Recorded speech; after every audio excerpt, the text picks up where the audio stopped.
بات یہ ہے کہ پیپلز پارٹی ہو یا ایم کیو ایم، دونوں جماعتوں نے اپنے مفاد کے تحت اپنے مرضی کے مطابق من مانے طریقے سے انہوں نے ہمیشہ پریفر کیا ہے جیریز مینڈرنگ کرنے کو۔ آپ اٹھا کے دیکھ لیں کراچی میں، آپ ملیر کو دیکھ لیں، ملیر آبادی کے تناسب سے، ایریا کے تناسب سے از ایکویولنٹ ٹو سینٹرل، لیکن ڈسٹرکٹ سینٹرل میں 4 MNAs کی سیٹ ہیں جبکہ ملیر میں 2 سیٹس ہیں۔ تو یہ وجہ کیا ہے؟ جہاں آپ کا اپنا ووٹر ہوگا، ان دونوں جماعتوں کا یہ طرز اور طریقہ رہا ہے کہ جہاں ان کا اپنا ووٹر ہوگا یہ اس کو بس دیکھیں گے، ان کو نہ میری فکر ہے، نہ عوام کی فکر ہے، نہ آپ کی فکر ہے، ان کو کسی کی فکر نہیں ہے۔ They are not concerned. ان کا جو کنسرن ہے وہ صرف اور صرف یہ ہے کہ آنے والے الیکشنز میں کس طریقے سے ہم اپنا جو ہے وہ سیٹ اپ اپنا تیار رکھیں۔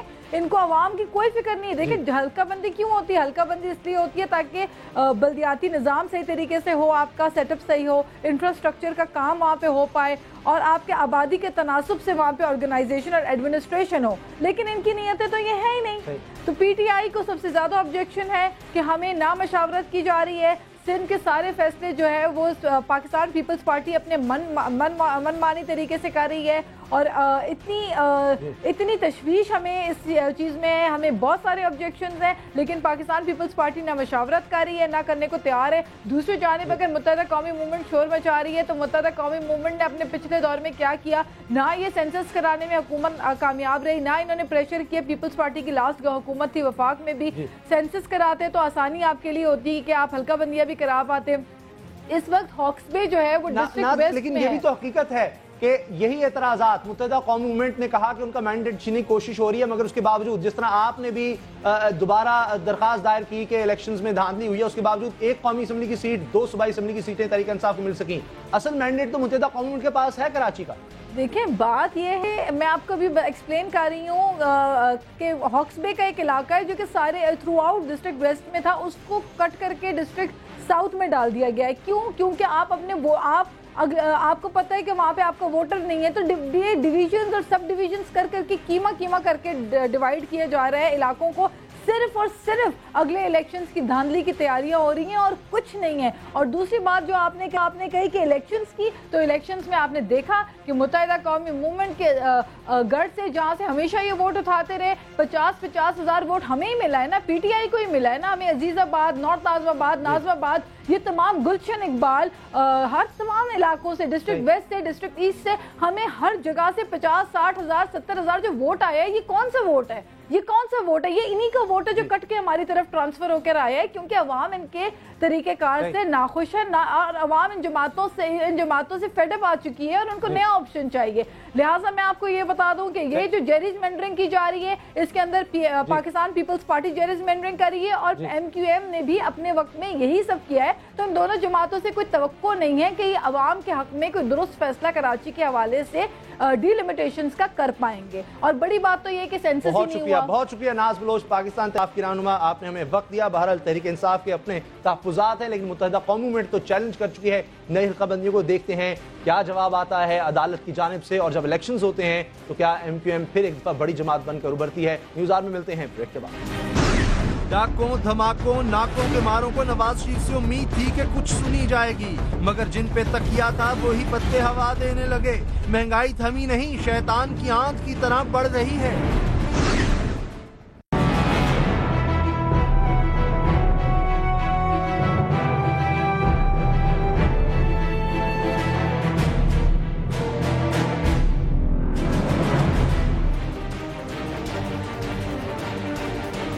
ڈاکوں، ناکوں اور دھماکوں کی ماری قوم کو امید تھی کہ نواز شریف وزیر اعظم بنے تو ان کی مشکلات کے دن ختم ہو جائیں گے، مصیبتوں سے ان کی جان چھوٹ جائے گی۔ بس اسی امید پر لوگوں نے نون لیگ کو ووٹ کی طاقت سے اقتدار کے ایوانوں تک پہنچایا، مگر پھر وہی ہوا جسے کہتے ہیں کہ جن پر تکیہ تھا وہی پتے ہوا دینے لگے۔ مہنگائی تھمی نہیں بلکہ شیطان کی آنکھ کی طرح مسلسل بڑھ رہی ہے۔ خبر یہ ہے کہ نومبر میں مہنگائی کی شرح نے 18 ماہ کا ریکارڈ توڑ دیا۔ یہ بدقسمتی نہیں تو اور کیا ہے کہ زرعی ملک کہلانے والے ملک پاکستان میں ٹماٹر 200 روپے اور آلو 100 روپے سے بھی مہنگے بکے، آٹا 50 روپے کا ہو، دوسری چیزوں کی قیمتیں بھی دن میں کئی بار بدلتی ہوں، دواؤں کی قیمت میں 18% اضافہ ستم ظریفی نہیں تو اور کیا ہے۔ بجلی اتنی مہنگی کہ اب غریبوں کو اندھیرے بھا گئے ہیں۔ غریبوں کے لیے مہنگائی اور تاجروں اور صنعتکاروں کے لیے مراد کا اعلان۔ نواز حکومت کیا کر رہی ہے، اسی پر بات ہوگی ہمارے ساتھ نون کے رہنما ڈاکٹر طارق فضل چودھری۔ ڈاکٹر صاحب بہت شکریہ آپ کے وقت کا۔ آج کوشش ہوگی کہ سوال میں نہ کروں. لوگوں کو بڑی امیدیں تھی, 6 ماہ گزر گئے ہیں. اب لوگ جو سوال کر رہے ہیں مسلم لیگ نون کی حکومت سے, میں چاہتا ہوں آپ دیکھیں اور سنیں. یہ غریبوں کا کیا قصور ہے؟ یہ آج کل جو ڈرائیور کی تنخواہ 12,000 15,000, اس میں آپ خود ہی سوچیں. یہ ان کو بھی سوچنا چاہیے کہ وہ کینڈیڈیٹ بن گئے, لیڈر بن گئے, ان کو ہماری مہنگائی کے بارے میں کچھ معلوم نہیں ہے کہ ہم لوگ کیسے گزارا کریں گے, کیسے جئیں گے. ہمارا اٹھنا بیٹھنا, چھوٹے چھوٹے بچے, کسی کے 3 ہیں کسی کے 4 ہیں, بچوں کی سکول کی فیسیں ہیں, ہمارے اخراجات ہیں, کہیں آنا جانا, بسوں کا کرایہ. ہم لوگ اتنی مصیبت میں پھنسے ہوئے کہ یہ پاکستانی ہونے کا ہمیں یہ صلہ مل رہا ہے. حکومت سے یہ پوچھنا چاہیں گے کہ اپنے بچوں کو ٹماٹر کی جگہ کیا چیز کھلائیں. ٹماٹر اتنا مہنگا ہے, ہر چیز مہنگی ہے, سبزی مہنگی ہے. اب کیا کریں, تنخواہ سے سبزی خریدیں یا راشن خریدیں, سمجھ میں نہیں آ رہا کیا کر سکتے. کیا نواز شریف صاحب سے توقع رکھیں؟ جو توقع کرنا تھا وہ تو انہوں نے کچھ کیا نہیں. جو بھی کیا تاجروں کے لیے کیا, بلیک میلروں کے لیے کیا, دہشت گردوں کے لیے کیا, غریب عوام کے لیے تو کچھ نہیں کیا. 80 روپیہ کلو ٹماٹر ہے, 50 روپیہ کلو آلو ہے, 60-70 روپیہ کلو پیاز ہے. کیا آدمی کھائے گا, غریب آدمی؟ جی ڈاکٹر صاحب, آپ نے سن لیا, بنیادی جو ضرورت کی چیزیں ہیں ان پر لوگ سوال اٹھا رہے ہیں, پریشان ہیں, کیا کہیں گے آپ؟ بسم اللہ الرحمن الرحیم. دیکھو اسامہ, سب سے پہلی بات تو یہ ہے, یہ بات ہمیشہ ذہن میں رکھیں کہ کوئی بھی حکومت جو اللہ تعالیٰ کے بعد عوام کے دیے ہوئے مینڈیٹ سے آتی ہے, وہ کبھی بھی عوام دشمن نہیں ہو سکتی, اور کبھی بھی وہ یہ نہیں چاہتی. ظاہر ہے جمہوریت کا میں سمجھتا ہوں کہ سب سے بڑا جو ایڈوانٹیج ملک کو, سسٹم کو یا قوم کو ہے, وہ یہ ہے کہ حکمرانوں کو, ہمیں, ہمارے لیڈرز کو اس بات کا پتہ ہوتا ہے کہ 5 سال کے بعد دوبارہ ہم نے انہی لوگوں کے پاس جانا ہے, اور دوبارہ اگر اللہ کے فضل سے ہم نے کامیابی حاصل کرنی ہے تو ان لوگوں کی تعاون سے حاصل کرنی ہے.